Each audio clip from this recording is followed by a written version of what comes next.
Setelah memberi penjelasan pada Jenny, akhirnya Anek berniat untuk kembali ke perusahaan. Dia benar-benar tidak menyangka akan begini jadinya. Anek tak bisa membayangkan bagaimana terkejutnya Jenny, melihat ada seorang gadis tidur di apartemen mereka. Pasti Jenny menyangka bahwa dirinya kembali bermain-main dengan seorang wanita. Apalagi dia dikenal sebagai mantan Casanova. Setelah ini ia harus meminta penjelasan pada De, atau semuanya akan dia bongkar pada Zoya. Awas saja. Anek duduk di balik kemudi, tetapi ia tak langsung menyalakan mesin. Dia lebih dulu mengirim pesan pada adik kembarnya. Kutunggu penjelasanmu tentang gadis itu, sialan. Kemudian Anek memasukkan kembali benda pipi itu dengan kasar dan melajukan kendaraan roda empatnya menuju perusahaan. Malam datang. De sama sekali tidak mengerti dengan pesan Anek. Dia sudah membalasnya tetapi Anek sama sekali tidak memberi jawaban. Namun, satu yang ia tangkap, Anek telah mengetahui siapa sebenarnya orang yang berada di apartemen. CK, Anek sudah mengetahuinya. Dia harus menemui Ciara dan meminta gadis itu bercerita. Apa yang sebenarnya terjadi, sebab dia sangat yakin ada sesuatu yang disembunyikan oleh Anek dari balik pesan itu. Tanpa pikir panjang De langsung membawa mobilnya menuju apartemen. Sesampainya di sana, pria berjambang lebat itu langsung berlari dengan tergesa, merasa tak sabar untuk bertemu dengan Ciara. Saat De masuk ke dalam, ternyata ruangan masih gelap, sama seperti malam kemarin. Dan hal tersebut membuat perasaan De tak enak. Kudek, panggil De, tetapi Ciara tidak menyahut. Sampai beberapa kali dia melakukan itu, Ciara tetap diam saja. Hingga akhirnya De memutuskan untuk masuk ke dalam kamar Ciara. Berbeda dengan kemarin, wajah Ciara terlihat dingin dengan tatapan mata kosong. Dia duduk terdiam di sofa tanpa melakukan apapun, dia hanya melamun. Seharian ini dia dibuat gamang. Antara ingin pergi tanpa penjelasan, atau bertahan dan semakin merasa bersalah karena tanpa sengaja ia telah menjadi duri dalam rumah tangga seseorang. Cia, apa yang kamu lakukan? Tanya De, seraya melangkah mendekati gadis cantik itu. Ciara mengangkat kepalanya dengan sangat pelan, menatap De dengan kelopak matanya yang sudah sembab. Bibir gadis itu kembali bergetar, lalu menangis lagi. Ia merasa sangat jahat sekarang, karena membuat seorang ibu hamil harus merasakan penderitaan, akibat suaminya yang berbuat serong. Apa karena aku hanya seorang anak kecil, Om melakukan ini padaku? Tanya Ciara untuk pertama kali, dia pikir Jenny benar-benar istri dari pria yang ada di hadapannya. Jadi dia bisa menebak, dia pasti akan paham kemana arah pembicaraannya tanpa harus ia menjelaskan dengan susah payah. Apa maksudmu? Maksudku? Aku tahu aku hanya orang lain yang hadir tanpa diminta. Tapi Om gak bisa giniin Cia, harusnya Om cerita dari awal, Om siapa dan status Om apa, ujar Ciara dengan sesenggukan. Dia jelas tahu bagaimana rasanya dikhianati, meskipun bukan oleh pasangan, tetapi dikhianati keluarganya sendiri itu jauh lebih sakit. Sama seperti Anek, De pun tak habis pikir dengan apa yang dibicarakan oleh Ciara. Mulut pria itu menganga dengan otak yang berpikir keras. Apa yang sedang dibicarakan oleh gadis kecil ini sehingga begitu menyedihkan? Cia, aku tahu kamu bertemu dengan... Ya, aku bertemu dengannya. Ciara berdiri dan berhadapan langsung dengan De. Aku bertemu dengannya, Om. Dia marah, dia sedih, dan dia menangis di depanku. Menurut Om, Cia harus bagaimana? Cia merasa sangat bersalah. Bahkan saat itu Cia memakai pakaiannya tanpa tahu malu. De mematung, dia mulai mencerna ucapan Ciara. Tidak, bukan Anek yang Ciara temui hari ini. Sepertinya, De mendelik saat menyadari, siapa yang datang ke apartemen. Jenny. Lirih pria itu, dan lirihan itu masih dapat Ciara dengar. Karena saking kesalnya dia memukul dada De dengan keras. "Kamu pria jahat, Om," jerit Ciara, memaki De yang menurutnya sangat keterlaluan.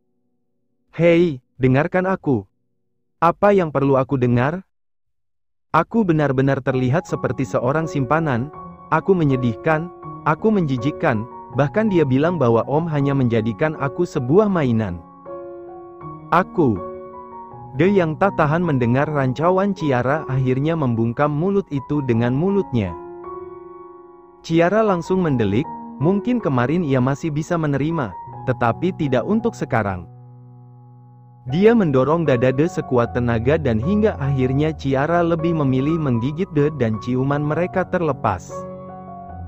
"Om nggak bisa bersikap semena-mena sama aku. Kalau kamu tidak bisa diam, aku akan melakukannya lagi," jawab De dengan nafas yang menderu, sementara bibirnya terlihat berdarah. "Coba saja," tantang Ciara tak kenal takut, dan dia kembali mendapat serangan. Dia tidak memberikan Ciara celah untuk melakukan apapun, hingga mereka jatuh di atas sofa. Ciara semakin menangis, sementara dia tubuhnya terasa lemas untuk melawan De yang berhasil menguasai dirinya. Dan isak tangis itu berhasil membuat kewarasan De kembali. Dia menarik diri dan menatap Ciara dengan intens. "Dengarkan aku dulu, aku bukan seperti yang ada di pikiranmu. Jenny adalah istri dari saudara kembarku, pemilik apartemen ini. Masih ingin bicara?" tanya De, melihat Ciara yang bergeming. Gadis cantik itu masih mencerna ucapan pria yang berada di atas tubuhnya. "Jadi, wanita itu telah salah paham padanya. Dia bukan istri De, dan De benar-benar tidak terikat hubungan dengan wanita manapun." "Om, tidak bohong?" gadis cantik itu menjawab dengan sebuah pertanyaan pula. Namun, tatapan mata Ciara memilih objek lain. "Kalau sedang bicara, lihat lawan bicaramu," ucap De dengan sedikit keras. Dia terus menatap wajah Ciara yang sedang menghindarinya. Gadis cantik itu terlalu malu, sebab sudah salah paham. Lalu apa gunanya dia menangis seharian? "Tatap aku," titah De akhirnya, karena Ciara tak menjawab maupun menuruti perintahnya. Gadis cantik dengan bibir tipis itu mencebik, membuat De gemas sendiri. "Aku bilang tatap aku dan lihat baik-baik, adakah kebohongan di sana?" sambung De, ingin membuat Ciara percaya bahwa apa yang dia katakan adalah sebuah kebenaran. Ciara adalah gadis pertama yang ia kenal dan masuk ke kehidupannya sampai sejauh ini. Meskipun ia tidak mengerti kenapa harus Ciara, gadis kecil yang bahkan membalas ciumannya saja belum bisa. Pelan-pelan Ciara menggerakkan bola matanya, hingga kedua benda yang memiliki fungsi penglihatan itu menatap De dengan begitu dalam. De terlihat sangat serius, sebab Ciara memang tidak pernah melihat pria ini bercanda. "Jadi apartemen ini bukan milik Om, dan dia bukan istri Om?" "Om, ya, ini semua memang bukan milikku, aku meminjamnya. Dan kesalahan fatalnya di sini, kami tidak saling terbuka. Aku menyembunyikan identitasmu dari dia, jadi dia tidak tahu apa-apa." "Lalu bagaimana dengan wanita itu?" Dia terlihat sangat marah. "Aduh Ciara, dia jelas tahu kemarahan di mata Jenny." Wanita hamil itu terlihat sangat kecewa. De mendesah kecil, ini dia masalahnya. Setelah pulang dari sini, dia harus bersiap-siap untuk menghadapi sang kakak karena telah membuat wanitanya menangis. Entahlah, De tidak bisa membayangkan amukan Anek untuk saat ini. Pria itu bangkit dari atas tubuh Ciara, lalu membantu gadis itu untuk duduk. Dengan penuh perhatian De juga menghapus jejak tangis Ciara dengan ibu jarinya. Sementara gadis cantik itu hanya bisa membatu, menerima semua perlakuan manis ini dengan debaran jantung yang terasa sangat kencang. "Kemari," ucap De sambil membuka kedua tangannya. Ciara hanya bisa melihat itu dengan tatapan bingung, apa maksudnya? De yang tidak pernah bisa sabar, akhirnya menarik lengan Ciara hingga gadis itu menabrak dadanya. Kedua tangan kekar itu tiba-tiba melingkar di sepanjang pinggang Ciara membuat gadis itu lagi-lagi tak dapat bicara. Aku akan bicara dengannya. Dan untukmu, ingat pesanku, apapun yang terjadi aku minta jangan sekali-kali pergi. Tunggu penjelasanku, setelah itu kamu boleh menyimpulkannya. Benar atau tidak tindakanku. Kamu sendiri sadar, bahwa kamu orang lain yang tiba-tiba datang ke kehidupanku, maka dari itu aku juga perlu penyesuaian denganmu. Ada banyak hal yang tidak kamu ketahui tentang aku, jadi apapun itu tanyakan dulu. Jangan bertindak gegabah dan berpikir untuk pergi tanpa melihat resiko yang akan kamu dapatkan.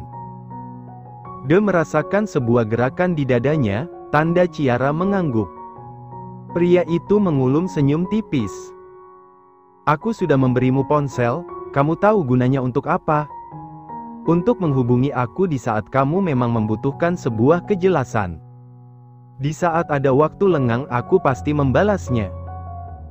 Setelah ucapan De selesai Ciara menengadah, menatap wajah tampan De yang sudah terlihat lelah, bahkan dia bisa melihat bibir pria itu, bibir yang sempat ia gigit sampai berdarah.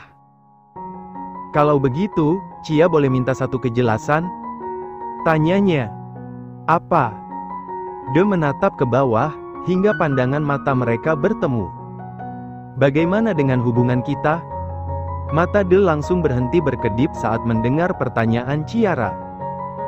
Mulutnya tertutup rapat seolah tak dapat menjawab, ia jelas tahu dan sangat paham, bahwa tidak ada status apapun di antara mereka. Namun, ciuman itu, pelukan ini, dan semua perhatiannya terhadap Ciara. Sungguh, ia pun seperti tidak mengenali dirinya sendiri. Kita. Belum sempat melanjutkan ucapannya, Ciara malah terkekeh. Dia sedikit menegakkan tubuh untuk mengecup bibir De yang berdarah. Aku hanya bercanda.